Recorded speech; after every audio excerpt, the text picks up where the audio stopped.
travel restrictions for Massachusetts residents. Here to answer your questions, as he does every Friday, and we appreciate your time and your expertise, is Dr. Robert Finberg, professor of medicine at UMass Medical School in Worcester. Doctor, thank you for being with us.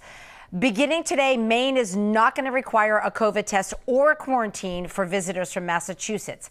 New Hampshire, New York, Rhode Island have already dropped their restrictions. As you know, a lot of people are tempted to just get in that car and go. What is your advice?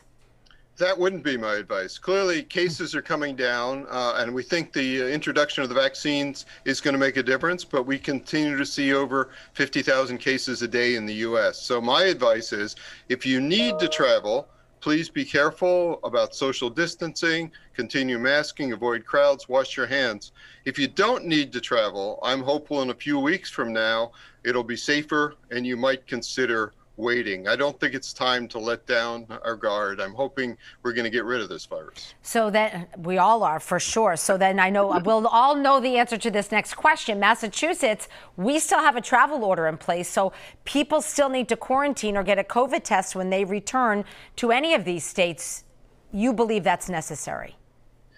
This is a moving target. At some point, quarantine regulations will be relaxed, but for the moment, I wouldn't be in a huge hurry to relax them since we continue to see cases. And therefore, I don't think we're at the point of recommending people travel freely without regard for the possibility of spreading the virus. I'd love to keep asking you questions and have you give us a guess as to when that could happen, but I know you can't answer that. This Thursday, 400,000 teachers will join the line for COVID vaccines. There is not enough supply for the people who are already eligible. You sit on the governor's vaccine advisory board. So how does the state make this work?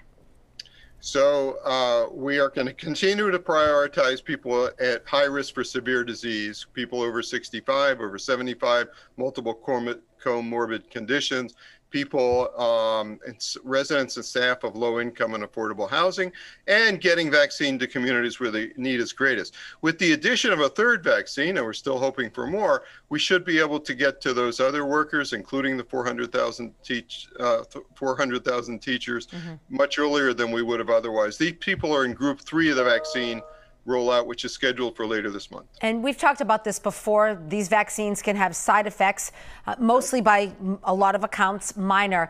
One viewer emailed us and she said she developed insomnia after her second Pfizer shot. Is that one that you've heard before?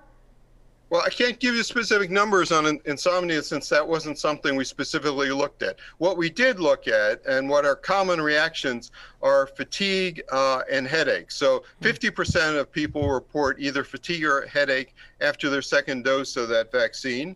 Interestingly enough, however, about 25% of people who got salt water also report fatigue and headache after the vaccine. So it's difficult to determine. Insomnia is a common issue. It may be hard to pin that to the vaccine. So, on the other hand, all of these reactions tend to resolve within 1 to 2 days. So I would predict that one would as well. Okay, wonderful. Dr. Robert Finberg, professor of medicine at UMass Medical School in Worcester. Be well. Have a great weekend, doctor, and we appreciate your time. Thanks very much. Great.